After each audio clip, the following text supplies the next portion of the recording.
नमस्कार दोस्तों, आप सभी का स्वागत है हमारे YouTube चैनल पर। तो दोस्तों आज हम बात करेंगे डीएलएड प्रथम सेमेस्टर गणित। तो दोस्तों इस वीडियो में डिस्कस करेंगे लघुत्तम समापवर्ती तथा महत्तम समापवर्तक की अवधारणा। जी हाँ दोस्तों, concept of least common multiple and highest common factor. तो दोस्तों ये हमारी वीडियो सीरीज की पार्ट 7 है। तो सबसे पहले हर रोज की तरह हम बहुविकल्पीय प्रश्न देखेंगे, फिर अति लघुत्तरीय, फिर लघुत्तरीय। तो दोस्तों एलसीएम और एचसीएफ में कैसे प्रश्न आपके पेपर में आते हैं, सभी तरह के प्रश्न इस वीडियो में हम डिस्कस करेंगे। सबसे पहले दोस्तों बात होगी आज के पहले बहुविकल्पीय प्रश्न को लेकर। 12 तथा 11 का लघुत्तम समापवर्त आपको ज्ञात करना है। देखिए, अगर कभी ऐसा प्रश्न पेपर में आपको देखने को मिले तो इसमें आप दोस्तों कोशिश करिए कि आप इसका आसानी से उत्तर कैसे कर सकते हैं, ये आपको सोचना है। तो सिंपल सी बात है दोस्तों, 12 और 11 देख रहे हैं आप, एक अभाज्य संख्या है। तो 12 और 11 का दोस्तों सिंपल से गुणा कर सकते हैं। तो गुणा करने पर दोस्तों क्या होगा, जरा आप एलसीएम का देखिए, प्रॉपर हम तरीका आपको बता देते हैं। 12 और 11 दोस्तों ऐसे निकाला जाता है, लेकिन आपको दोस्तों पता है 11 का कोई फैक्टर होगा नहीं जो 12 से मैच करे। तो पहले 2 से भाग करेंगे, 2 छंग 12, 11 आ जाएगा दोस्तों। फिर 2 से आप भाग करिए, 2 तिहाई 6, फिर दोस्तों 11 आ जाएगा। फिर 3 से भाग करेंगे, 3 एकम 3, फिर 11 आ जाएगा। फिर दोस्तों इस बार हम लोग भाग करेंगे सीधे 11 से, 1 और 11, एक बार जाएगा ना मतलब आपका। अब दोस्तों इसको सबको गुणा कर लेंगे। देखिए 2 दूनी 4, 4 तिहाई 12, 12 गुणे 11। तो मतलब दोस्तों सिंपल था, आप 12 गुणे 11 पहले भी कर सकते थे। तो 11 गुणे 12 करेंगे तो 11 दूनी 22, 11 कम 11, 1, 13 दोस्तों 2 हासिल जोड़ लेंगे तो 132 आ जाएगा। तो आपको जो इसका सही विकल्प होगा, आपका विकल्प नंबर ए हो जाएगा 132। देखिए आप इसको सीधे गुणा भी कर सकते थे अगर आपकी मैथ अच्छी है। अगर आप दोस्तों मैथ में कमजोर है तो दोस्तों आप ये तरीका अपना सकते हैं 12 और 11 का लघुत्तम समापवर्त ज्ञात करने के लिए। अब दोस्तों हम बात करेंगे आज का अगला प्रश्न, देखेंगे बहुविकल्पी का दूसरा प्रश्न। अब देखिए दोस्तों, जो दूसरा प्रश्न है हमारा, वो ये कहा गया है कि दो लगातार सम संख्याओं का मासा क्या होगा। ठीक है ना। तो सम संख्याओं का दोस्तों मासा बताना है आपको क्या होगा। आपके सामने 4 विकल्प हैं, 4, 2, 1 या 3। तो सोचिए दोस्तों, और अब इसका आंसर कर सकते हैं। तो दोस्तों जो इसका सही आंसर होगा दूसरे का, वो दोस्तों होगा हमारा दूसरा विकल्प बी होगा दोस्तों। क्या आंसर होगा दोस्तों, 2 हो जाएगा। दो लगातार सम संख्याओं का मासा आपका 2 होता है। ठीक है। इसी तरह दोस्तों हम देखेंगे कि आपके दो लगातार, जी हाँ दोस्तों, दो लगातार विषम संख्याओं का दोस्तों जब मासा की बात होती है ना, महत्तम समापवर्तक की, तो दोस्तों उसका जो आंसर होता है वो आपका होता है दोस्तों 1। ठीक है, इसको भी याद रखिएगा। जब दोस्तों दो लगातार विषम संख्याओं की बात होगी, ठीक है ना, का मासा पूछा जाएगा तो दोस्तों आपका आंसर का क्या होगा, 1 होगा। लेकिन दोस्तों जब बात सम संख्या होगी तो आपका आंसर होगा 2। इसको भी जरा आप ध्यान में रखेंगे। अब दो लगातार सम संख्याओं का मासा आप कैसे निकाल सकते हैं, जैसे हम बता रहे हैं। जैसे दोस्तों 2 आ गया और 4 आ गया, इसका मासा दोस्तों आपका क्या होगा, ठीक है ना। इसका मासा दोस्तों आप समझ गए हैं कि इसका मासा आपका 2 ही होगा। अब दो लगातार सम संख्या मतलब जैसे 4 हो गया और 6 हो गया, ये भी दोस्तों दोनों सम संख्या है, तो इसका भी मासा आपका दोस्तों 2 हो जाएगा। ठीक है, दोनों में कॉमन 2 हो रहा है। ठीक है, फिर 6 और 8 का दोस्तों मासा निकालें तो क्या हो जाएगा दोस्तों, 2 ही होगा। फिर से 2 तिहाई 6, 2 चौके 8, मतलब यही चीज कही गई है। अब विषम संख्या की दोस्तों बात होती है तो कैसे होती है, जैसे हम 3 और 5 मान लेते हैं। इनका दोस्तों जो विषम संख्या का मासा होगा दोस्तों, इनका 1 होगा। दोनों में कॉमन 1 हो रहा है ना, 1 गुणे 3, 1 गुणे 5, और दोस्तों 5 और 7 का निकालेंगे तो भी दोस्तों हमारा 1 ही आएगा मासा। बस ये सब चीजें हैं। अब देखते हैं दोस्तों आज का अगला प्रश्न। इसको आप याद भी कर सकते हैं कि दो लगातार सम संख्याओं का मासा 2 होता है और दो लगातार विषम संख्याओं का मासा 1 होता है। अभी आने वाले आगे प्रश्न में दोस्तों आपको देखने को मिलेगा भी। ठीक है ना, परेशान मत होइए। अगला प्रश्न है हमारा तीसरा। दो संख्याओं का गुणनफल अगर 216 है, यदि इन दोनों संख्याओं का मासा 3 है तो उनका लसा ज्ञात करना है। तो देखिए इसका जो सिंपल सा फार्मूला होता है, आपको दोस्तों पता होगा कि लसा गुणे मासा बराबर दोस्तों हमारा क्या होता है, पहली संख्या गुणे दूसरी संख्या। अब दोस्तों दोनों संख्या को गुणनफल हमें पहले से दे रखा है 216, तो दोस्तों 216 लिख लेंगे। लसा दोस्तों में निकालना है ना, लसा में निकालना है। मासा में दिया गया 3, मासा की जगह दोस्तों हम रख देंगे यहाँ पर 3। लसा दोस्तों हम निकालना है तो लसा की जगह हम लसा ही रहने देते हैं। गुणे में 3 बराबर दोस्तों 216। तो बस दोस्तों हमारा लसा बराबर क्या आ जाएगा, 216 बटे में 200 हो जाएगा 3, भाग कर लीजिए, 3 सत्ते 21, 3 दूनी 6। तो हमारा जो आंसर आ जाएगा दोस्तों 72, मतलब 72। तो हमारा कौन सा विकल्प सही हो जाएगा, यहाँ पर सी विकल्प सही हो जाएगा ना, 72 आपका दे रखा है। तो देखिए अगर आप लोग पेपर की तैयारी कर रहे हो तो आप हर एक तरह के प्रश्न आपको आने बहुत ही जरूरी है। अब दोस्तों देखते हैं आज का अगला प्रश्न। तो चौथा दोस्तों जो प्रश्न है आपका, वो क्वेश्चन दोस्तों आपका कुछ ऐसा है कि 11 की घात दोस्तों पहले आप लिख लेते हैं। 11 की घात दोस्तों 2 दे रखा है, 11 की घात यहाँ पर 4 दे रखा है और 11 की घात 7 दे रखा है। ठीक है, आपको इसका बताना है लसा क्या होगा। ठीक है, मैक्सिमम दोस्तों क्वेश्चन कभी कभी आपके ऐसे मासा से आते हैं तो बहुत ही आसान होता है इसका मासा निकालना, लेकिन दोस्तों आपको यहाँ पर निकालना पड़ेगा इसका लघुत्तम समापवर्त आपको बताना है क्या होगा। पहले आपको दोस्तों दिया गया है 11 की घाते 2, ठीक है ना। फिर दोस्तों दिया गया है 11 की घाते 4 और लास्ट में दिया गया है 11 की घाते 7। आपको इसका बताना है लासा क्या होगा। तो दोस्तों ऐसे प्रश्नों को कैसे करते हैं, सबसे पहले आपको हम जरा इसका जो विकल्प दोस्तों दे रखा है उसको हम बता दें। 11 की घाते 2 दिया गया है, 11 की घाते 4 दिया गया है और दोस्तों एक 11 भी दिया गया और लास्ट में 11 की घाते 7 दिया गया है। देखिए दोस्तों ऐसे प्रश्न दो तरीके से पूछे जाते हैं, एक तो दोस्तों आपका लासा पूछा जाता है, एक तो मासा पूछा जाता है। देखिए जब भी इनका आधार समान होगा, जैसे दोस्तों अगर ये प्रश्न होता है 11 की घाते 2, ठीक है, और दोस्तों आपसे पूछा जाता है कि 3 की घाते 2, इनका लासा निकालना है, तो आपको सिंपल था कुछ नहीं, 11 की घाते 2 का मान होता है 121, 3 की घाते दोस्तों 2 का मान होता है 9, इनका गुणा करके आप उत्तर बता सकते थे। लेकिन दोस्तों जब आपका आधार समान है, जैसे 11 इसमें भी है, 11 इसमें भी, 11 इसमें भी है, जब बात लघुत्तम समापवर्त की होगी तो दोस्तों आप मैक्सिमम घात देखेंगे, सबसे ज्यादा 11 की घाते 7 आ रहा है, तो दोस्तों जो आपका सही आंसर हो जाएगा वो चौथा विकल्प होगा 11 की घाते 7, ठीक है ना। अगर दोस्तों इसी प्रश्न में महत्तम समापवर्त पूछा जाता है, इसका महत्तम मासा बताइए क्या होगा, ठीक है, सब में 2 से ऐसे दिया गया होता तो आप इसमें न्यूनतम देखते हैं, 11 की घाते 2 दे रखा है तो आपका आंसर हो जाता है 11 की घाते 2 मासा, और लासा में दोस्तों आप क्या देखेंगे हाईएस्ट। ये दोस्तों कंडीशन कब अप्लाई होगी फिर से हम आपको बता देते हैं, ये दोस्तों जब इनका आधार समान होगा, जैसे 11 यहाँ भी है, 11 यहाँ भी है, 11 यहाँ पर भी है। अब दोस्तों देखते हैं आज का अगला प्रश्न। तो हमारा जो पांचवा दोस्तों प्रश्न है, 2 की घाते 5 तथा 4 की घाते 5 का लघुत्तम समापवर्त बताना है। तो ऐसे प्रश्न को कैसे करते हैं इसको देखते हैं। 2 की घाते 5 लिखा दोस्तों और आपका लिखा 4 की घाते 5। ऐसा कभी भी प्रश्न दोस्तों जैसे लासा से आ जाए तो दोस्तों जो इनका अंश होता है, जैसे आपका दोस्तों हम सबसे पहले निकालेंगे 2 और 4 का क्या निकाल लेंगे, लासा निकाल लेंगे, और दोस्तों बटे में हमारा हो जाएगा 5 तथा 5 का हम निकालेंगे मासा, ठीक है ना। तो आप एक बात समझ में आ गया होगा आपको कि 5 और 5 का जो मासा होगा दोस्तों, 5 से भाग करेंगे, 5 को भाग विधि से, तो 5 एकम 5, तो इनका मासा तो हमारा 5 आ जाएगा, ये बात तो हमें समझ में आ गई। 2 और 4 का दोस्तों जो लासा होगा कैसे निकालेंगे, सिंपल सा तरीका, 2 एकम 2, 2 दूनी 4, फिर 2 एकम 2, 2 एकम 2, मतलब दोस्तों जो इनका लासा आ जाएगा वो हमारा 4 आ जाएगा, मासा कितना आ जाएगा 5 आ जाएगा। तो हमारा जो पांचवा प्रश्न है इसका जो सही आंसर होगा दोस्तों आप समझ गए होंगे, इसका विकल्प नंबर ए हो जाएगा, 4/5। कैसे दोस्तों आप समझ गए ना, जैसे हमने दोस्तों बताया 5 और 5 का जो हमारा मासा है वो 5 आ गया, लासा दोस्तों हमने यहाँ निकाला, 2 गुणे 2 दोस्तों इसको लिख लेंगे तो हमारा कितना आ जाएगा 4 आ जाएगा, मासा हमारा 5 आ गया, ठीक है।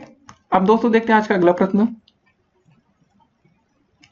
6 नंबर क्वेश्चन हमारा क्या रहा, बहुत ही अच्छा प्रश्न है, 0.11 तथा 0.33 का मासा क्या होगा। क्वेश्चन अच्छा है, हो सकता है दोस्तों आप दशमलव देख के डर गए हो, क्या इसका कैसे निकालेंगे। देखिए प्रश्न बहुत ही अच्छा है, 0.11 लिखा है दोस्तों और 0.33 लिखा है। कभी भी ऐसा प्रश्न आए तो सबसे पहले कोशिश करिए आप दशमलव खत्म करिए। दशमलव के दोस्तों कितने अंक तक दोस्तों आपकी संख्या लिखिए, 1 अंक, 2 अंक, 2 अंक है दोस्तों, तो आपको किससे गुणा करना चाहिए कि आपका दशमलव हट जाए, 0.33 में 100 से गुणा करेंगे तो दशमलव आपका हटेगा दोस्तों, यहाँ हो जाएगा 33, और 0.11 में दोस्तों जब 100 से गुणा करेंगे, देखिए ऐसा करना होगा कि दोनों संख्याओं का दशमलव हटे, तो मतलब हो जाएगा आपका 11। और याद रखना दोस्तों जब आप नीचे 100 से गुणा करेंगे तो ऊपर भी 100 से गुणा, ऊपर 100 से मतलब दोनों संख्याओं में सेम अंक से गुणा होगा, ये मत सोचिएगा एक में 10 से गुणा कर दे, एक में 20 से गुणा, ऐसा कुछ नहीं, ठीक है ना। तो अब आपको बताना है 11 और 33 का मासा, सिंपल से आप भाग विधि लगाएंगे, 33 से 11 से भाग कर देंगे, 11 से 33, ठीक है, 11 से आपको दोस्तों भाग चला जा रहा है, तो मतलब दोस्तों इसका जो मासा होगा 11 होगा। जी हाँ दोस्तों बात तो सही है, लेकिन आपने 100 से गुणा किया था तो अब लास्ट में आप 100 से भाग भी करेंगे, जब भाग करेंगे तो 0.11 आ जाएगा, तो इसका जो सही विकल्प हो जाएगा आप देख रहे होंगे यहाँ पर बी वाला विकल्प 0.11 दे रखा है, तो हमारा जो सही आंसर होगा 6 प्रश्न का दूसरा विकल्प सही हो जाएगा। अब दोस्तों देखते हैं आज का अगला प्रश्न। तो दोस्तों 7वां प्रश्न क्या रहा हमारा कि दो संख्याओं के मासा तथा लासा का गुणनफल बराबर है। तो आपके सामने 4 विकल्प है, तो दोस्तों अभी हमने आपको फार्मूला बताया था, मासा गुणे लासा, या दोस्तों लासा गुणे मासा भी कर सकते हैं, बराबर दोस्तों आपका क्या होता है पहली संख्या गुणे दूसरी संख्या, या दोस्तों हम कह सकते हैं दोनों संख्याओं का गुणनफल, ठीक है ना, दोनों संख्याओं का गुणनफल, ठीक है। तो आप इसका विकल्प दे रहा देखिए कहां पर दिया गया है, सी विकल्प, दोनों संख्याओं के गुणनफल के बराबर होता है, लासा और गुणे मासा, ठीक है। अब दोस्तों देखते हैं आज का अगला प्रश्न।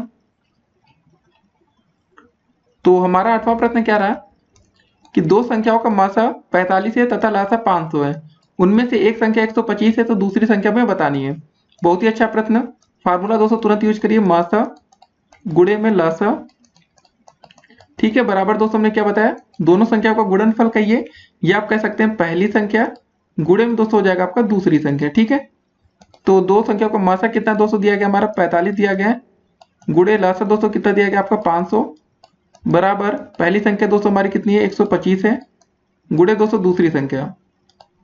ठीक है ना, तो भाग करना है। तो पहले आपका लिखा है दोस्तों 45 गुणे 500। ठीक है दोस्तों, 125 है, इसके नीचे हम ले आते हैं, बटे में ले आते हैं, तो 125 हो जाएगा, बराबर दोस्तों यहाँ पर आप लिख सकते हैं ऐसे दूसरी, या ठीक है ऐसे लिख सकते हैं दूसरी संख्या। तो 25 पंजे दोस्तों 125 होता है, 25 दूनी 50 जीरो, फिर 5 एकम 5, 5 नवा 45, 20 गुणे 9 दोस्तों हो जाएगा आपका 180। तो हमारी दोस्तों जो दूसरी संख्या आगे, दूसरी आगे संख्या बढ़िया से लिखेंगे तो आपका आ जाएगा 180। तो हमारे जो 8वां दोस्तों प्रश्न है, इसका जो सही विकल्प हो जाएगा वो चौथा विकल्प होगा यहाँ पर 180। तो ऐसे प्रश्न आपके पेपर में पूछे जाते हैं, तो आपको ध्यान में रखना है। ठीक है ना, अब दोस्तों देखते हैं आज का अंतिम बहुविकल्पीय प्रश्न। क्वेश्चन कह रहा है दोस्तों कि दो संख्याओं का मासा 35 है तथा लासा 525 है, उनमें से एक संख्या आपकी 175 है, तो आपको दूसरी संख्या बतानी है। तो ऐसा क्वेश्चन भी आपके पेपर में बन सकता है। उम्मीद करेंगे दोस्तों आप इस प्रश्न को बहुत ही आसानी के साथ कर सकते हैं। ये सब क्वेश्चन पेपर में भी आ चुका है।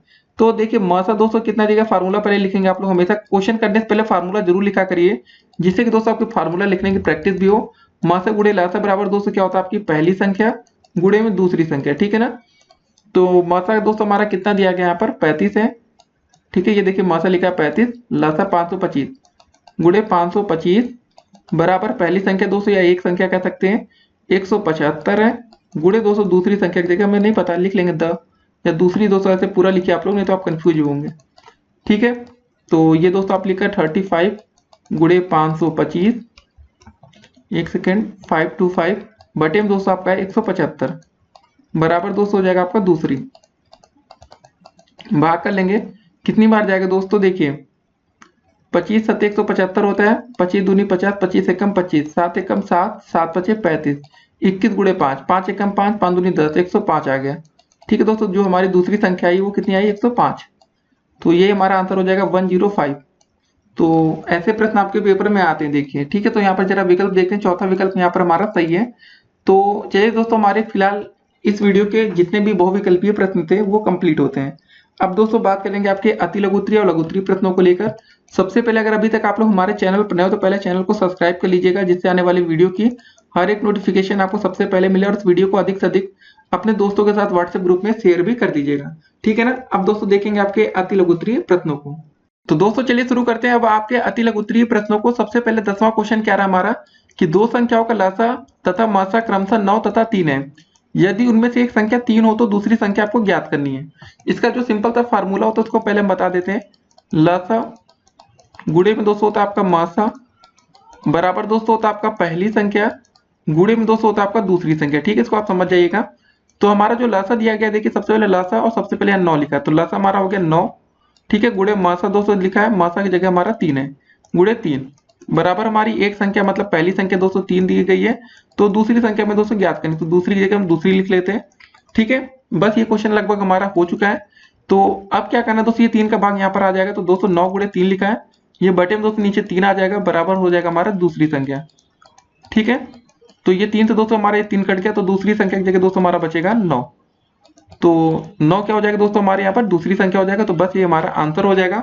तो ऐसे आसान से प्रश्न भी आपके पेपर में आ सकते हैं, तो आपको तैयार रहना है कि आसान प्रश्न कैसे करना है और कठिन प्रश्नों को कैसे करना है। अब दोस्तों देखते हैं आज का अगला प्रश्न। देखिए हमें 11 नंबर क्वेश्चन में क्या कहा गया है कि 125 और 305 का महत्तम समापवर्तक हमें ज्ञात करना है।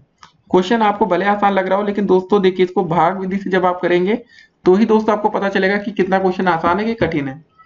तो 125 305, ठीक है, कितनी बार दोस्तों भाग जाएगा, 3 बार तो जाएगा नहीं, 100 या 300 होता है तो 2 बार ही जा पाएगा। 2 पंजे देखिए 2 का गुणा यहाँ पर पहले 5 से करेंगे तो 2 पंजे 10 का 0, 2 दूनी 4 1 5 हो जाएगा, फिर 2 एकम 2 5 आ जाएगा दोस्तों यहाँ पर, फिर यहाँ बचेगा 10, 10 में से 5 गया 5, यहाँ दोस्तों खत्म हो जाएगा क्योंकि 1 में 2 में से 2 कट जाएगा। फिर 55 दोस्तों यहाँ पर लिखा था दोस्तों, यहाँ पर जो 125 था अब वो यहाँ पर आएगा 125। अब कितनी बार दोस्तों भाग जाएगा, 2 बार जाएगा, 55 दूनी होता है आपका 110। ठीक है, 5 दोस्तों यहाँ पर इसको घटा लेंगे, इसको जरा ध्यान दीजिए, घटाइए 5 आ जाएगा दोस्तों, ठीक है ना, और 2 में से 1 गया 1 बचा, फिर दोस्तों यहाँ पर आ जाएगा हमारा 55।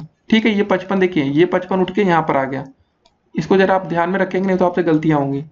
तो कितनी बार दोस्तों भाग जाएगा, 15 तिहाई होता है आपका 45, 45। ये दोस्तों यहाँ बचेगा 10 आपका, यहाँ हमने घटाया तो ये 15 बीच में आ जाएगा, फिर 10 एकम 10, ठीक है ना, यहाँ बचा 5, फिर दोस्तों यहाँ आएगा 10, 5 दूनी दोस्तों होता है आपका 10, ठीक है। ये कट्टम कट्टम हो गया। तो हमें दोस्तों इसका जो मासा निकला पता चला लास्ट में दोस्तों हमारा भाग किससे गया, इसमें हमारा गया है 5 से। तो इसका आंसर भी दोस्तों अब आप समझ गए होंगे कि इसका आंसर हम लोग क्या लिखेंगे, 5 ही कहेंगे। तो 125 और 305 का दोस्तों जो हमारा महत्तम समापवर्तक है वो कितना आ गया, हमारा 5 आ गया। अब देखते हैं आज का अगला प्रश्न। अब 12 नंबर दोस्तों जो क्वेश्चन है हमारा वो ये कहा गया है, इसको जरा देखिए ध्यान से समझिए, ठीक है ना। दो लगातार विषम संख्याओं का महत्तम समापवर्तक क्या होगा। तो दोस्तों जो इसका आंसर हो जाएगा फिलहाल दो लगातार विषम संख्याओं का महत्तम समापवर्तक वो हो जाएगा आपका 1, ठीक है ना। इसको आप जरा ध्यान में रखिएगा। तो दो लगातार विषम संख्या पहले आएंगी कैसे, आप ये भी समझ लीजिए। पहली बात तो देखिए, कभी अगर 2 लिखा रहेगा तो 2 के बाद 3 आएगा, 3 के बाद 4 आएगा, 4 के बाद 5 आएगा, मतलब 3 और 5 का दोस्तों जो आएगा महत्तम समापवर्तक वो आएगा आपका 1 आएगा, ठीक है ना। ये आपको हम यहाँ पर डिफाइन कर रहे हैं। ये मत सोचिएगा दोस्तों दो विषम संख्या पहली बात तो लगातार आ ही नहीं सकती, अल्टरनेट क्रम होता है। 1 के बाद 2 आएगा, 2 के बाद 3 आएगा, तो मतलब दोस्तों फिर 3 के बाद 4, तो मतलब दोस्तों पहले आपको पता है ना एक कि दो लगातार विषम संख्याओं का मतलब क्या है, इसको भी आपको समझना पड़ेगा, ठीक है। तो फिलहाल आप बस इतना याद रखिएगा कि दो विषम लगातार दो मतलब जो विषम संख्याएं आती हैं तो उनका महत्तम समापवर्तक या HCF जो होता है दोस्तों वो हमारा क्या होता है, वो 1 होता है, 1 होता है, ठीक है ना। अब देखते हैं आज का अगला प्रश्न। तो हमें दोस्तों बताना था 13 नंबर क्वेश्चन में कि 9, 14 तथा 36 का लघुत्तम समापवर्तक ज्ञात करना है। तो 9, 14 और 36 तुरंत ही दोस्तों आप ऐसे करिएगा, 9, 14, 36 का ऐसे निकाल लीजिएगा दोस्तों, डंडी खींचेगा। आपकी बेसिक प्रोसेस सबको पता होगा, तो 2 से भाग करिए पहले, 9 में नहीं जाएगा, 2 सत्ते 14 होता है, 18 बार जाएगा 36 में, फिर दोस्तों 2 से भाग करेंगे, फिर 9 आ जाएगा, 7 आ जाएगा, 2 9 18 होता है। फिर दोस्तों आप इसमें भाग कर सकते हैं 3 से, 3 त्रिक 9 हो जाएगा, 7 होगा, 3 त्रिक 9। फिर आप भाग करेंगे 3 से, तो कितनी बार जाएगा, 3 एकम 3, 7, 3 एकम 3।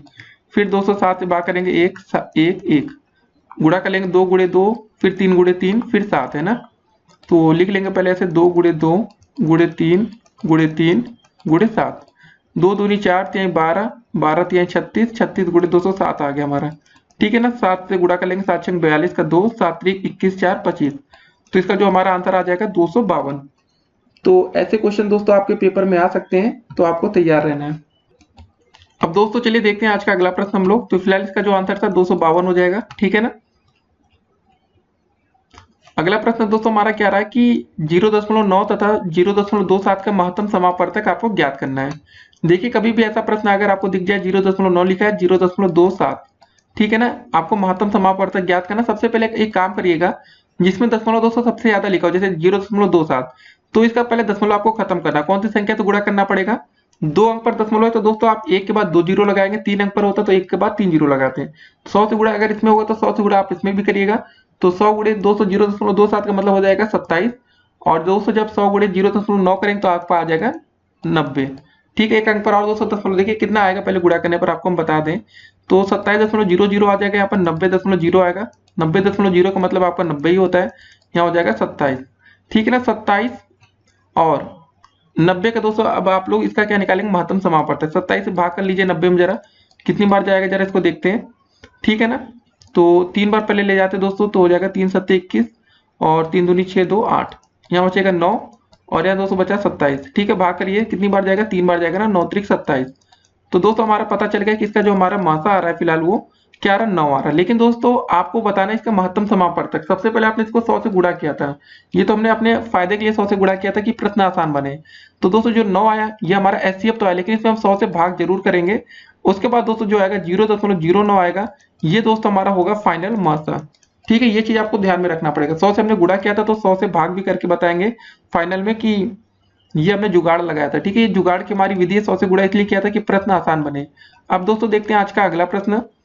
तो 15 नंबर हमारा प्रश्न क्या रहा है, इसको जरा देखेंगे। 7/9 और 11/13 का महत्तम समापवर्तक हमें ज्ञात करना है। कभी भी दोस्तों आपके सामने ऐसा प्रश्न दिखे जैसे कि सही बटे वाला मतलब नहीं होता है 11/13, ठीक है ना, भिन्नों का दोस्तों लघुत्तम समापवर्तक हो या महत्तम समापवर्तक हो, तो इसको कैसे निकालते हैं। जैसे अगर आपको इसका महत्तम समापवर्तक निकालना है तो आप दोस्तों क्या करेंगे, सबसे पहले दोस्तों जो इसका अंश होगा, ठीक है ना। उसका आप मासा निकालेंगे और जो हर होगा उसका लासा निकालेंगे। तो मतलब दोस्तों आपको 7 और 11 का मासा निकालना पड़ेगा और दोस्तों बटे में आप करेंगे 9 और 13 का लासा। ठीक है ना। तो 7 और 11 में दोस्तों आप कॉमन देखिए जरा क्या बनेगा। 7 में क्या लिख सकते हैं दोस्तों, हम लोग लिखेंगे 1 और 7 होगा दोस्तों इसका फैक्टर जो होगा हमारा 11 का होगा हमारा 1 और 11। ठीक है दोस्तों, जो इसका कॉमन फैक्टर आपको दिख रहा है यहाँ 1 हो रहा है, भाग करने की कोई जरूरत नहीं है। तो इसका दोस्तों जो मासा ऊपर आएगा 1 आ जाएगा, लेकिन 9 और 13 का दोस्तों हम क्या निकालेंगे, लासा निकालेंगे तो हो जाएगा 3 त्रिक का 9 हो जाएगा और यहाँ बचेगा 13। फिर दोस्तों भाग करेंगे 3 से, 3 एकम 3 हो जाएगा, फिर आएगा दोस्तों 13। फिर दोस्तों लास्ट में भाग कर लेंगे 13 से, 1 और 1। ठीक है, मतलब 9 गुणे दोस्तों कर लेंगे, सिंपल सा। ये देखिए जो इसका आया हमारा लासा आया 3 गुणे 3 गुणे 13। तो 13 9 ये दोस्तों होता है हमारा मतलब 3 गुणे 3 करेंगे, 3 त्रिक का 9, 9 गुणे 13 करेंगे, 13 9 117। तो दोस्तों जो इसका हमारा फाइनल आंसर हो जाएगा, जैसे दोस्तों हमने लिखा था यहाँ पर कि 7 और 11 का मासा हमारा 1 आया और 13 और 9 का लासा हमारा आया 117। तो मतलब हमारा जो आंसर होगा दोस्तों वो 1/117 हो जाएगा। ठीक है ना, समझ गए आप लोग। कोई दिक्कत हो आप कमेंट करके पूछ सकते हैं। इसमें दोस्तों क्या बोला था कि 7 और 9 11 और 13 का महत्तम समापवर्तक आपको ज्ञात करना था। तो 7 और 9 का हमने मतलब 7 और जो ऊपर 11 दोस्तों था हमारा ऊपर अंश का, इसका हमने क्या निकाला, इसका मासा देखा। और जो भी हमारा हर में था 9 और 13 इसका हमने क्या निकाला, लासा। तो ठीक है, हमारा जो लासा हमने दोस्तों निकाला था ये आया था हमारा 117 आया था। मासा दोस्तों जो हमने निकाला इसका जो फैक्टर देखा दोस्तों वो क्या है हमारा 1 आया। ठीक है, इसका मासा हमारा 1 था। तो अब दोस्तों देखते हैं आज का अगला प्रश्न। फिलहाल इसका जो आंसर होगा 1/117। ठीक है ना। और 16 नंबर दोस्तों क्वेश्चन क्या है, इसको जरा एक बार हम आपको पहले लिख के बताते हैं कि 16 नंबर दोस्तों क्वेश्चन में जो हमारा दिया गया है वो दिया गया है कि दोस्तों पहले आपका लिखा है कि 9 का स्क्वायर। ठीक है ना, यहाँ पर 9 ऐसे नहीं लिखा है, 9 का स्क्वायर लिखा है। फिर दोस्तों 9 की घाते 4 लिखा है, 9 की घाते 7 का हमें बताना था कि महत्तम समापवर्तक आपको ज्ञात करना है। क्वेश्चन बहुत ही अच्छा है। 9 की घाते 2 लिखा है, 9 की घाते 4 लिखा है, 9 की घाते 7 लिखा है। अब 9 की घाते दोस्तों 9 लिखा है, 2 लिखा है तो उसको लिखे रहने दीजिए। 9 की घाते 4 को हम लिख सकते हैं 9 की घाते 2 गुणे 9 की घाते 2, जोड़े 2 2 4 ही हो जाएगा दोस्तों, गुणा में घाते जुड़ती हैं। 9 की घाते 7 को लिख सकते हैं 9 की घाते 2 गुणे 9 की घाते 5, 5 2 7 हो गया। अब कॉमन देखिए 9 की घाते 2 यहाँ पर भी, 9 की घाते 2 यहाँ पर भी, 9 की घाते 2 यहाँ पर भी है। ठीक है ना, मैक्सिमम दोस्तों जो कॉमन आया आपका वो 9 की घाते 2 आ गया। तो फिलहाल जो इसका दोस्तों मासा आ जाएगा उसको हम लिख सकते हैं मासा बराबर 9 की घाते 2, या आप लिख सकते हैं इसको 81। तो क्वेश्चन काफी दोस्तों देखिए सब बहुत ही आसान प्रश्न होते हैं, खाली अगर आपको समझ अच्छी है तो आप हर प्रश्न को बहुत ही आसानी से कर सकते हैं। ठीक है ना। एक बात और दोस्तों आपको बता देते हैं, जैसे अगर ये लिखा होता है 3 की घाते 2 और 5 की घाते 2, इसका दोस्तों अगर आपसे पूछा था कि इसका हमें मासा बताइए तो क्या होगा, इसका मासा दोस्तों हमारा 1 हो जाता है। ठीक है, क्योंकि 3 की घाते 2 का मतलब हो जाएगा दोस्त, क्योंकि देखिए यहाँ पर जो आप ये दोस्तों देख रहे होंगे जो इसका आधार है दोस्तों, जब इसका आधार समान होता है दोस्तों तो इसका जो मासा रहता है आसानी से निकाल लेते हैं। जब आधार समान नहीं, जैसे यहाँ 3 और 5 लिखा है, तो दोस्तों जो इसका मासा हो जाएगा वो 1 हो जाएगा। ठीक है ना।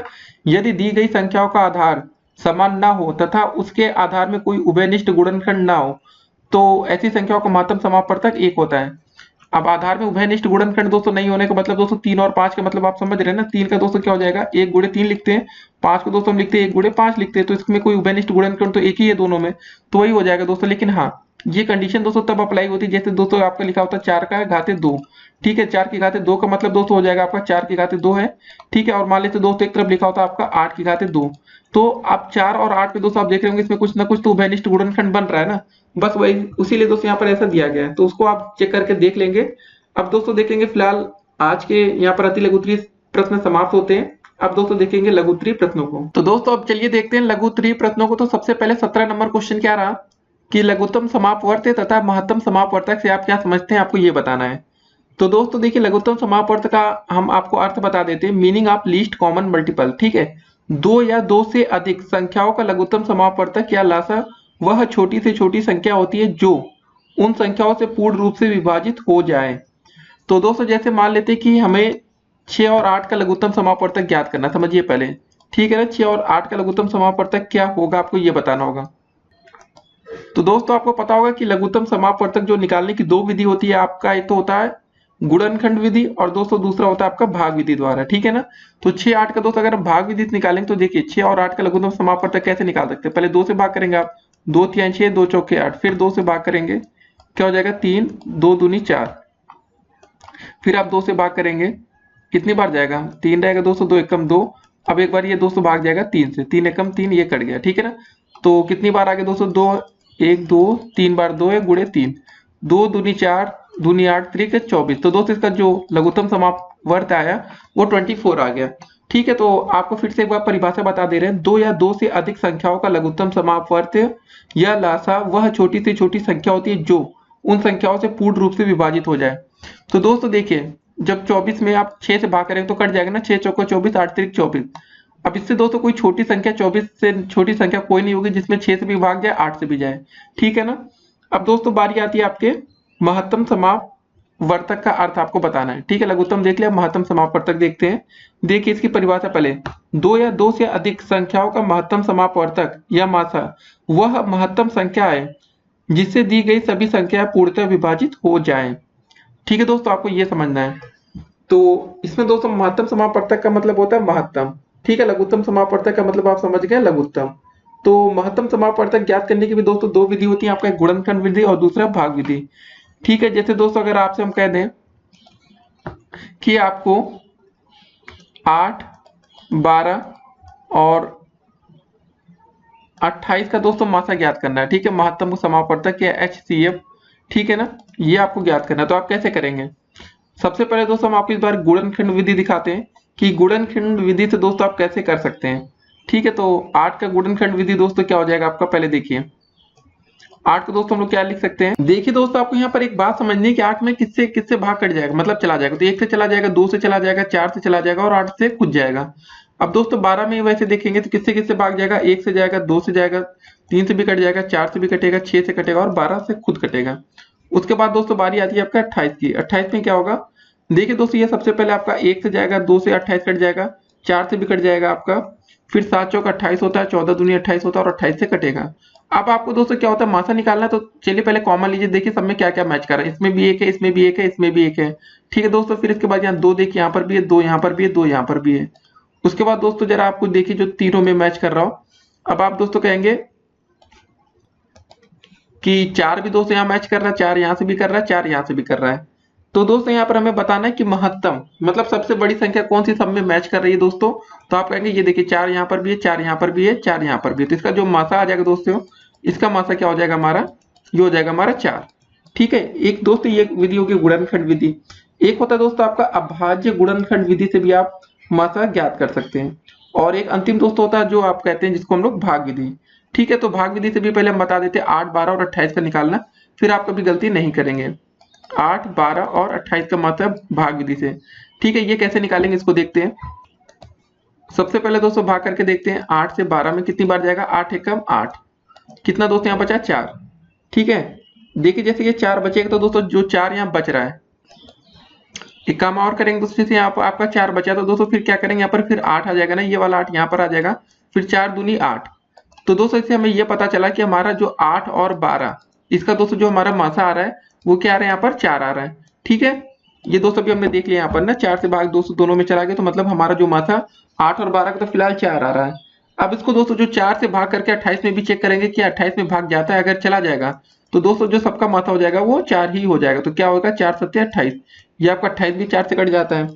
तो दोस्तों इससे क्या हो जाएगा कि हमें पता चल गया कि जो इन तीनों संख्या होती मतलब 8, 12 और 28 का जो मासा आएगा हमारा 4 आएगा, ठीक है। भाग विधि से था, ये दोस्तों आपका गुणनखंड विधि से था।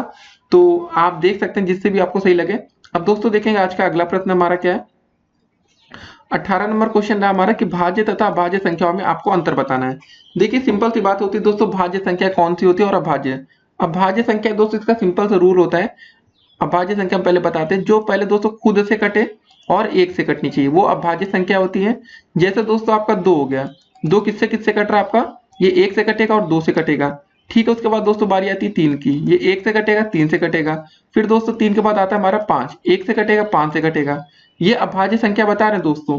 काफी बच्चों के मन में डाउट आ जाता है कि 9 क्या होगी, दोस्तों ये भाज्य संख्या है, क्यों, ये 1 से कट रहा है, 3 से कट रहा है, 9 से कट रहा है, मतलब 2 से अधिक संख्याओं से कट रहा है, मतलब 3 संख्याओं से, तो ये आपका हो जाएगा भाज्य संख्या। और दोस्तों ये जो बाकी आप ये जो 3 एग्जाम्पल देख रहे हैं ये क्या आपका अभाज्य संख्या, ठीक है। बस आपको ये ध्यान में रखना है। और आपको कुछ चीजें और बता दें, सबसे छोटी भाज्य संख्या दोस्तों जो होती है आपकी 2 होती है, या दोस्तों इसको हम बोल सकते हैं सबसे छोटी सम मतलब भाज्य नहीं दोस्तों, सॉरी, ये अभाज्य संख्या है। सबसे छोटी सम अभाज्य संख्या दोस्तों क्या होती है, वो 2 होती है। और एक ही याद रखिए, सबसे छोटी भाज्य संख्या दोस्तों क्या होती है, हमारी 4 होती है, क्योंकि दोस्तों 1 से कट रहा है, 2 से कट रहा है और 4 से कट रहा है, तो ये क्या हमारी भाज्य संख्या है। और सबसे छोटी अभाज्य संख्या दोस्तों क्या है, वो 2 है। ठीक है। और अब बाद में आपके मन में एक सवाल आता, डाउट आता होगा कि जो 1 है वो क्या है। जो दोस्तों 1 होता है ना, तो ये भाज्य संख्या है, ना तो अभाज्य संख्या है। ठीक है ना, ना भाज्य ना अभाज्य, बस इतना ध्यान रखना है। फिर से जाते जाते वीडियो में बता देते दोस्तों कि अभाज्य संख्या वे संख्या होती है जो खुद से कटती है और सिर्फ 1 से कटेंगी। ठीक है ना, सिर्फ 2 संख्याओं से कटेंगी। ठीक है। अगर दोस्तों हम बात करें कि 31 क्या होता है, देखिए 31 किससे किससे कटता है, 1 से कटेगा और 31 से कटेगा, तो ये भी हमारी अभाज्य संख्या हो गई। बस इतना थोड़ा बहुत आप चीज ध्यान में रखेंगे तो आप पेपर में एक अच्छा स्कोर कर सकते हैं। अब दोस्तों देखेंगे हम लोग आज का अगला प्रश्न। ठीक है, 19 नंबर दोस्तों क्वेश्चन क्या रहा हमारा, इसको देखते हैं जरा कि 50 और 75 का महत्तम समापवर्तक अभाज्य गुणनखंड विधि से आपको ज्ञात करना है। ठीक है ना, तो जरा दोस्तों इसको आप ध्यान दीजिएगा, इसको भाग विधि से मैंने निकालना है, इसको हम लोग को कैसे निकालना है, अभाज्य गुणनखंड विधि से ज्ञात करना है। तो चलिए करके दोस्तों देखते हैं। सबसे पहले हम लोग किसका निकालना है, 50 और 75 का। तो दोस्तों 50 में अभाज्य संख्या से गुणा करके देखिए कैसे आएगा दोस्तों। देखिए आप सिंपल सा एक तरीका अपना सकते हैं, ये वाला। ठीक है, फैक्टर करना है, 2 से करेंगे 25 बार जाएगा दोस्तों, फिर 5 से करेंगे 50 25, फिर दोस्तों 5 से करेंगे 5 एकम 5। तो दोस्तों क्या लिख सकते हैं हम लोग, 2 गुणे 5 गुणे 5। कभी भी दोस्तों यहाँ पर 1 नहीं लिखेंगे, याद रखिए अभाज्य संख्या 1 नहीं होती है। अभाज्य जब आपका लिख गया तो आप यहाँ मत लिखिएगा 1 गुणे 2। ठीक है। अब वैसे दोस्तों बारी आती है 75 की, इसको भी दोस्तों हम कैसे अभाज्य गुणनखंड से निकालेंगे। इसको देखिए पहले 3 से भाग करेंगे, 3 दूनी 6, 3 पचे 15, फिर 50 25, फिर किससे भाग जाएगा दोस्तों आपका 5 एकम 5। ठीक है, 3 गुणे 5 गुणे 5। ठीक है, ये आ गया हमारा। अब आपको बताना कि इसका महत्तम समापवर्तक क्या होगा। अब आपको दोस्तों यहाँ पर एक चीज देखनी होगी कि सबसे ज्यादा दोस्तों जो रिपीट हो रहा है वो क्या हो रहा है। ठीक है, रिपीटेशन आपको यहाँ पर देखना है। देखिए 5 भी दोस्तों यहाँ पर है, 5 यहाँ पर भी है। ठीक है, 5 यहाँ पर भी है, 5 यहाँ पर, दोनों चीज दोस्तों रिपीट हो रही है ना, तो मतलब 5 गुणे 5। तो जो इसका दोस्तों हम लोग यहाँ पर लिख लेंगे ऐसे, इसका जो होगा मासा बराबर हो जाएगा 5 गुणे 5, जो रिपीट हो रहा है खाली, 2 3 तो रिपीट हो नहीं रहा, तो 5 गुणे 5 का मतलब हो जाएगा हमारा 25। ठीक है, इसका जो आंसर हो जाएगा हमारा सिंपल था, तो इसको दोस्तों हम लोग बोलेंगे 25। तो जितने बच्चों का 25 आ रहा है, समझ में आ रहा है, तो बहुत अच्छी बात है। और नहीं आ रहा तो दोस्तों आप कमेंट करके हमसे सवाल पूछ सकते हैं। इसमें यह बोला गया था कि हमें अभाज्य गुणनखंड विधि से ही ज्ञात करना था, भाग विधि से हमें नहीं निकालना था। अब देखते हैं आज का अगला प्रश्न। तो दोस्तों 20 नंबर जो हमारा क्वेश्चन है, इसमें क्या बोला गया है कि 132 322, ठीक है ना, तथा 556 का महत्तम समापवर्तक हमें ज्ञात करना है। और इसमें देखिए कोई कंडीशन हमें नहीं लिखी है कि हमें कैसे ज्ञात करना है। जब कोई कंडीशन ना लिखी हो तो सबसे आसान विधि होती है वो भाग विधि होती है। तो पहले 132 से दोस्तों भाग करके देखेंगे 322 में। ठीक है, तो अब देखिए सभी को 132 का पहाड़ा तो नहीं आएगा, लेकिन दोस्तों 2 बार गुणा करके पहले देखते हैं कितनी बार जाएगा। 2 दूनी 4, ठीक है, 2 तिहाई 6, 2 एकम 2, घटाएंगे 12 में से 4 गया 8 बचेगा। ठीक है, फिर यहाँ बचा 11 में से 6 गया, बचेगा 5, ये कट गया। फिर दोस्तों यहाँ पर आएगा हमारा 132। अब जरा दोस्तों इसको हम 2 बार और ले जाएंगे। देखिए जो भी दोस्तों पहले भाग करते हैं जो बचता हमारा, ये देखिए शेषफल बचा 58। फिर दोस्तों जिससे हम लोग भाग करते हैं वो संख्या यहाँ पर आती है। ठीक है ना, 132 देखिए यहाँ पर रिपीट हो रही है, तो इसी को करते रहेंगे जब तक ये पूरा कट नहीं जाएगा। कितनी बार जाएगा, 2 बार जाएगा। 2 अट्ठे 16, 2 पंजे 10, 1 11, 12 में से 6 गया, 6 बचेगा दोस्तों। ठीक है ना, तो यहाँ पर दोस्तों एक हमारा एलसीएम यहाँ बचा 2, 2 में से 1 गया, 1 बचेगा। अब फिर आएगा यहाँ पर 58। देखिए दोस्तों फिर से ये 58 जो यहाँ पर था वो यहाँ पर आ गया। ये तब तक करेंगे प्रोसेस जब तक ये हमारा पूरा कट नहीं जाएगा। कितनी बार जाएगा, 16 32 16 तिहाई 48। ठीक है, 48 आ गया। 8 में से 8 गया दोस्तों, कितना बचेगा, 0 बचेगा। 5 में से 4 गया, 1 बचेगा। फिर दोस्तों यहाँ पर 16 आ जाएगा हमारा, फिर भाग करेंगे 1 बार जाएगा हमारा, 10 एकम 10। ठीक है, 6 बचेगा। फिर दोस्तों यहाँ बचेगा 10 हमारा। तो ये भाग दोस्तों चलता चल रहा है, तो अभी देखते हैं कहाँ तक जाता है। 6 एकम 6 बचा दोस्तों, यहाँ बचा 4, फिर दोस्तों यहाँ बचेगा 6। ठीक है ना, फिर 4 एकम 4, यहाँ बचा 2, फिर ये बचेगा 4। फिर दोस्तों इसको एक और बार और भाग जाएगा ये मैक्सिमम, 2 दूनी 4, ये कट गया। तो दोस्तों जैसे हमें पता चला कि इसका जो मासा आ रहा है ये 2 आ रहा है। ठीक है ना, मतलब कि हमारा मासा किसका 2 आ रहा है, इसको जरा भी हम आपको बताते हैं। क्वेश्चन को थोड़ा दोस्तों साइड में करते हैं हम लोग। ठीक है, कि हमारा जो दोस्तों आया 132 और 322, इसका जो मासा हमारा निकल कर आया वो क्या है दोस्तों, हमारा 2 आया। ठीक है, अब इसी 202 का भाग हम 556 में करके चेक करेंगे। 556 अगर 2 से भाग चला जाता है तो दोस्तों जो हमारा फाइनल मासा होगा 2 ही होगा। तो 2 दूनी 4, ठीक है, 2 से ही भाग करना है हमें, कितनी बार जाएगा उसको जरा हमें बताना है। ठीक है, तो भाग करके चेक कर लेते हैं हम लोग सिंपली। इसको एक तरह से और भाग कर सकते हैं हम लोग, ऐसे लिख लीजिए 556/2, 2 एकम 2, 2 दूनी 4, 2 सत्ते 14, 2 अट्ठे 16, मतलब 278 बार 2 से ही चला जाएगा। ठीक है ना, तो यहाँ पर भी दोस्तों ऐसे हम लोग लिख सकते थे अलग अलग भाग करके। तो फिलहाल हमारा दोस्तों भाग विधि हो गया, तो हमें दोस्तों इसका फिलहाल मासा पता चल चुका है। यहाँ से 2 बार ले जाएंगे तो कितनी बार जाएगा, 2 दूनी 4, ठीक है, 1 बचा 5 बचा, 2 सत्ते 14, यहाँ 1 बचा 6 बचा, 2 अट्ठे 16। ठीक है, वैसे भी दोस्तों हम लोग हमारा भाग आ गया सिंपल तरीके से भी। तो हमें दोस्तों इसका जो मासा पता चला, इन तीनों का जो मासा होगा हमारा वो कितना होगा, वो 2 होगा। तो ऐसे क्वेश्चन दोस्तों आ सकते हैं। भाग भी देखिए आपने देखा होगा कि काफी लंबा था, तो आप कोशिश करिएगा जब तक दोस्तों भाग न जा रहा हो जाते रहेगा, नहीं तो फिर छोड़ना नहीं आपको। ठीक है ना, हिम्मत नहीं हारनी है। तो 2 नंबर का क्वेश्चन आएगा, 2 नंबर आप पूरे प्राप्त करेंगे। अब देखते हैं आज का अगला प्रश्न। तो अगला प्रश्न दोस्तों हमारा क्या रहा कि 5/7, 7/9 तथा 9/11 का लघुत्तम समापवर्त ज्ञात करना है आपको। तो इसमें आपको एक बात का ध्यान रखना पड़ेगा, कभी भी दोस्तों ऐसा क्वेश्चन आ जाए, जैसे इसको जरा लिखा आपका 5/7 लिखा है, फिर दोस्तों लिखा आपका 7/9 लिखा है, फिर आपका लिखा 9/11 का आपको निकालना लघुत्तम समापवर्त। ठीक है ना, तो सबसे पहले आपको ध्यान रखना है जो दोस्तों इसका एलसीएम आता है, सबसे पहले जो इसका अंश होता है, ठीक है ना, अंश का दोस्तों हम लोग लासा निकालते हैं और हर का निकालते हैं मासा। मतलब दोस्तों इसका कहने का मतलब हमारा ये है कि हम इस प्रश्न में 5, 7 और 9 का क्या निकालेंगे, लघुत्तम समापवर्तक या लासा निकालेंगे, एलसीएम जिसको बोलते हैं। और दोस्तों इसमें जो हर है हमारा 7, 9 और 11 का क्या निकालेंगे हम लोग, मासा। ठीक है, या दोस्तों जिसको हम बोलते हैं एचसीएफ। तो अब इसको दोस्तों निकालना पड़ेगा हमें। सबसे पहले दोस्तों इसका लासा निकालते हैं हम लोग। 5, 7, 9 का लासा क्या हो जाएगा दोस्तों हमारा, देखिए सभी संख्याएं अलग अलग है तो सिंपल सी बात है, सबका हम गुड़ाई कर देंगे तो हमारा लासा हो जाएगा 5, 7 और 9 का लासा आप ऐसे निकाल सकते हैं। 5 एकम 5, ठीक है, 7 और 9 आ जाएगा। ठीक है दोस्तों, इसके बाद 7 से भाग जाएगा, 7 एकम 7, फिर 9 आ जाएगा। अब इसको 2 बार 3 से भाग करिए, 9 से करिए सीधे बात, क्योंकि हमें लासा ही बताना था। तो लासा हमारा देखिए निकल आया। तो अब गुणा कर लेंगे तीनों का, 7 × 5 = 35 और 35 गुणे दोस्तों 9 करेंगे। ठीक है, अगर आपको 35 का पारा नहीं है तो सिंपल से गुणा करेंगे। 9 × 5 = 45 का 5, 9 × 3 = 27, 27 और दोस्तों क्या होता है 4 जोड़ देंगे तो आ जाएगा हमारा 31। मतलब जो हमारा दोस्तों इसका लासा आया है वो आ गया हमारा 315। तो देखिए ये सब चीजें आपको थोड़ा ध्यान में रखना पड़ेगा, नहीं तो आपसे गलतियां हो सकती हैं। ठीक है, तो ऊपर का दोस्तों जो हमारा लासा आ गया वो 315 आ गया फिलहाल। अब दोस्तों हमें क्या करना पड़ेगा, और इसका लघुत्तम समापवर्तक हमें, ये तो दोस्तों हमारा ऊपर का लासा आ गया। ठीक है, देखिए इसका फार्मूला एक तरह से आप ये समझ सकते हैं कि अगर आपको कैसा भी क्वेश्चन आए लघुत्तम समापवर्तक का, तो आप ऐसे इसको फार्मूले से यूज कर सकते हैं। अब दोस्तों हमने जैसा बोला कि आपको हर का क्या निकालना पड़ेगा, इसका मासा निकालना पड़ेगा, 7 का, 9 का और 11 का। तो इसका मासा क्या होगा दोस्तों, इसको जरा हम लोग देखते हैं। 7, 9 और 11 का, 7 का पहले यहाँ लिख लेते हैं दोस्तों, 7, 9 और 11 का हमारा महत्तम समापवर्तक ज्ञात करना है। ठीक है, तो 7 का पारा देखिए 9 में कितनी बार जाएगा, 7 एकम 7, यहाँ बचेगा 2 और 7। अब देखिए दोस्तों ये भाग नहीं जाएगा। आपको एक बात समझना पड़ेगा दोस्तों, हमने क्या बोला था, गुणनखंड विधि। 7 ठीक का निकालेंगे तो एक हो जाएगा दोस्तों हमारा, 1 होगा 7 होगा।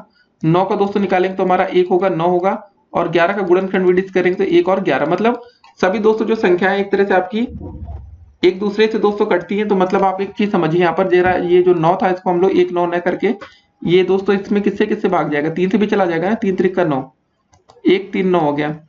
तो सभी संख्या दोस्तों जो कॉमन फैक्टर इसमें आ रहा है हमारा, तो वो दोस्तों 1 आ रहा है। देखिए यहाँ भी 1, यहाँ भी 1, यहाँ भी 1।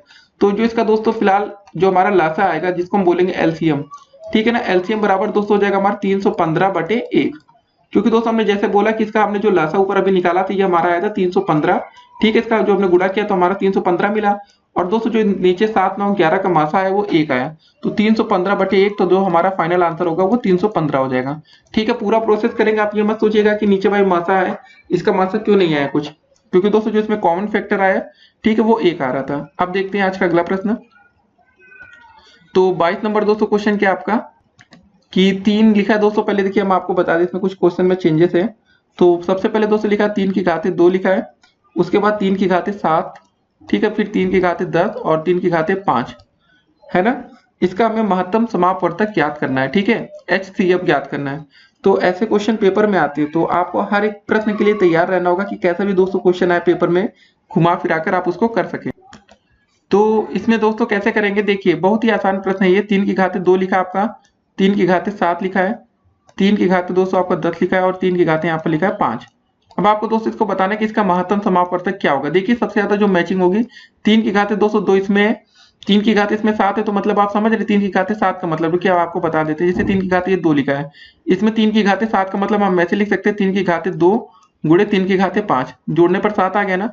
3 की घात 10 का मतलब 3 की घात 2 गुणे 3 की घात 8 कर सकते हैं, और 3 की घात 5 का मतलब है 3 की घात 2 गुणे 3 की घात 3। अब जरा दोस्तों आप देखिए सभी में कुछ कॉमन दिख रहा है, 3 की घात 2 इसमें भी है, 2 इसमें भी है, 3 की घात 2 इसमें, 3 की घात 2 इसमें भी है। तो अब आप बोल सकते हैं कि जो इसका हमारा मासा आएगा 3 की घात 2 यानी आ जाएगा हमारा 9। ठीक है, क्वेश्चन काफी आसान होता है दोस्तों, खाली आपको समझने की यहाँ पर देरी है। आपको एक चीज और बता दें, अगर क्वेश्चन में ऐसा लिखा होता 3 की घात 2 और 5 की घात 2, इसका दोस्तों आपको मासा ज्ञात करना, तो देखिए दोनों में कुछ कॉमन दिख रहा है, नहीं दिख रहा। आप कहेंगे नहीं, इसमें तो 3 3 है, इसमें 5 5 है। ऐसी कंडीशन में दोस्तों जो मासा होता है, ठीक है, वो आपका 1 हो जाता है। जब कुछ कॉमन ना दिखे दोस्तों, तो वहां पर मासा क्या हो जाता है, 1 हो जाता है। तो ये बात भी आप थोड़ा ध्यान में रखेंगे तो बहुत ही अच्छा रहेगा। फिलहाल दोस्तों इस प्रश्न में बोला था इसका महत्तम समापवर्तक ज्ञात करिए, तो हमारा जो आया वो 9 आ गया। या 3 की घात 202 भी इसको आंसर लिख सकते हैं, ऐसे भी कर सकते हैं, जो भी आपको सही लगे वैसे आप आंसर कर सकते हैं। एक बात और दोस्तों आपको ध्यान में रखना है कि जैसे दोस्तों 3 की घात 2 5 की बात, इसमें कोई आपको उभयनिष्ठ गुणनखंड नहीं था। लेकिन दोस्तों यही प्रश्न अगर ऐसे होता है कि 2 की घात 2 और 4 की घात 1, आपको इसका मासा बताना है, तो फिर आप यहाँ दोस्तों कंफ्यूजन में आ जाते हैं कि यार इसका मासा अब क्या होगा। ठीक है ना, 2 की घात 2 का मतलब दोस्तों क्या होता है आपका, इसको हम 4 लिख सकते हैं, 4 की घात 1 का मतलब भी 4 है। तो अब दोस्तों देखिए ऐसे प्रश्न भी पेपर में आ सकते हैं, तो आपको हर एक प्रश्न के लिए तैयार रहना है। जैसे दोस्तों एक और एग्जाम्पल हम आपको देते हैं कि अगर लिखा होता है दोस्तों 2 की घात 8, ठीक है ना, थोड़ा ज्यादा हो रहा है दोस्तों, इसको कम करते हैं। अगर लिखा होता दोस्तों 2 की घात 4 लिखा होता और 4 की घात 1 लिखा होता, तो आप इसका बताइए। तो इसको आप दोस्तों लिख सकते हैं 2 की घात 4 तो 4 ही रहेगा, और 4 का घात 1 का मतलब दोस्तों ये 4 है, और 4 को दोस्तों हम लोग क्या लिख सकते हैं, इसको लिख सकते हैं 2 की घात 2 ना। तो दोस्तों 2 की घात 2 यहाँ होता है, 2 की घात यहाँ पर 4 है। तो आप इसका बताइए उभयनिष्ठ गुणनखंड कितना हो जाता है, 2 की घात 2 हो जाता आप कहते हैं, तो यही हमारा आंसर हो जाती है, यानी 4। वैसे दोस्तों जैसे यहाँ पर 4 लिखा था तो 2 की घात 2 था, तो 4 को हम क्या लिख सकते हैं, 2 की घात 2 लिख सकते हैं, तो इसका भी उभयनिष्ठ गुणनखंड दोस्तों 4 आ जाएगा। तो ये बात भी ध्यान में रखेंगे कि महत्तम समापवर्तक जब आप ज्ञात कर रहे हैं, जब दोस्तों कोई भी कॉमन फैक्टर नहीं है, कोई भी उभयनिष्ठ गुणनखंड नहीं आ रहा, तो दोस्तों उसका मासा 1 होता है। अदरवाइज कुछ भी कोई कंडीशन और है तो दोस्तों उसमें मासा 1 नहीं होगा। ठीक है, अब देखेंगे आज का अगला प्रश्न हम लोग 23 नंबर क्वेश्चन 1.6 और 0.64 का लघुत्तम समापवर्तक ज्ञात करिए। देखिए कभी भी ऐसा प्रश्न है दशमलव वाले, 1.6 लिखा है और 0.64 लिखा है, ठीक है ना। तो सबसे पहले दोस्तों आप देखिए कि दशमलव हम खत्म कैसे कर सकते हैं। 64 का दोस्तों दशमलव हम खत्म कब कर पाएंगे, जब इसमें दोस्तों हम लोग देखिए जितने अंक के बाद दशमलव, देखिए दशमलव के कितने बाद तक संख्या लिखिए, 1 अंक 2 अंक, तो दोस्तों सिंपल बात है, 1 के बाद 2 जीरो लगा के गुणा कर दीजिए, इसमें भी 1 के बाद 2 जीरो इसमें भी लगाइए। दोनों संख्याओं में सेम अंक से गुणा होगा तभी दोस्तों दोनों संख्या सेम रहती है। जब 16 गुणे 100 करेंगे तो दोस्तों आ जाएगा हमारा 160 आ जाएगा, या 1600 करिए तो एक अंक पर यहाँ दशमलव लग जाएगा। जब इसमें ऐसे गुणा होगा दोस्तों तो हमारा कितना आ जाएगा 6400, 2 अंक पर 200 दशमलव होगा तो ये हो जाएगा। तो मतलब हमारी जो पहली संख्या मिली वो आ गई हमारी 160 और दूसरी संख्या आ गई हमारी 64। अब आपको 64 और 160 का लघुत्तम समापवर्तक ज्ञात करना, तो आप ये ज्ञात कर सकते हैं, ठीक है ना। तो चलिए इसको ज्ञात करके देखते हैं क्या आ जाएगा। इसका 2 से भाग करेंगे, 2 8 16 0 32 बार, फिर दोस्तों 2 से भाग करेंगे तो आ जाएगा 40 और यहाँ आ जाएगा 16, फिर 2 से भाग करेंगे हम लोग कितना आ जाएगा 20 आ जाएगा, यहाँ आ जाएगा 8 आ जाएगा, फिर 2 से भाग कर लेते हैं हम लोग, 2 दाम 20, 2 चौके 8, ठीक है। फिर 2 से भाग करेंगे, 2 पंजे 10, 2 दूनी 4, फिर 2 से भाग करेंगे, 2 एकम 2, यहाँ 5 रहेगा। अब लास्ट बार दोस्तों हम लोग 5 से भाग कर लेंगे, 5 एकम 5 1, ठीक है ना। जरा सबका गुणा करके चेक कर लेते हैं हम लोग, ये दोस्तों इसका पेयर बना लेते हैं। कितनी बार दोस्तों 2 2 लिखा है, इसको जरा गिन लेंगे, ठीक है ना। 1 2 3 पेयर है, मतलब 3 जोड़ा है ना, ये गिन लेते हैं, 1 2 3 4 5 6 बार दोस्तों 2 लिखा हमारा, तो 2 गुणे 2 गुणे 2 गुणे 2 गुणे 2 गुणे 2 गुणे 5, अंतिम में 5 था ना हमारा। अब जरा सबका गुणा कर लेंगे, 2 एकम 2, 2 दूनी 4, 4 दूनी 8, दूनी 16, दूनी 32, दूनी 64 और 64 गुणे 5। ठीक है ना। आप लोग जल्दबाजी में कोई गलती मत करिएगा कि सीधे 64 गुणे 5 करें, नहीं सॉल्व करके आप कर सकते हैं। 5 चौके 20, 5 छंग 30, ठीक है ना। 30 और 2 हो जाएगा 32। तो हमारा जो इसका आंसर आ जाएगा वो 320 आ जाएगा। तो देखिए सभी प्रश्न काफी आसान होते हैं, बस आपको करने का तरीका पता होना चाहिए। लेकिन दोस्तों जो आप आंसर करेंगे वो 320 नहीं होगा, क्योंकि सबसे पहले याद करिए कि प्रश्न में आपने 100 से गुणा किया था। ठीक है, जब 100 से गुणा किया था तो अब लास्ट में जो भी आपका आंसर आया 320 आया, इसमें हम 100 से भाग कर देंगे। ठीक है ना, कि जो गुणा किया तो वो खत्म हो जाए। एक जीरो से एक जीरो कट गया, 32/210 लिखा, इसका मतलब क्या होगा, जब ये जीरो हटेगा तो यहाँ दशमलव आ जाएगा, तो हमारा ये हो गया 3.2। ठीक है, ये हमारे प्रश्न का आंसर हो जाएगा। अब देखते हैं आज का अगला प्रश्न। तो हर तरह के दोस्तों क्वेश्चन आज हम आपको बता दे रहे हैं, फिर आप एलसीएम और एचसीएफ में कभी उम्मीद करेंगे गलती ना करें। 24 नंबर क्वेश्चन, दो संख्याओं का मासा 15 है तथा उनका गुणनफल 900 है, उनका लसा ज्ञात करना है। देखिए दोस्तों इसका जो सिंपल सा फार्मूला होता है पहले हम आपको बता दें, लसा गुणे में मासा बराबर दोस्तों होता है आपका पहली संख्या गुणे दूसरी संख्या या दोनों संख्याओं का गुणनफल।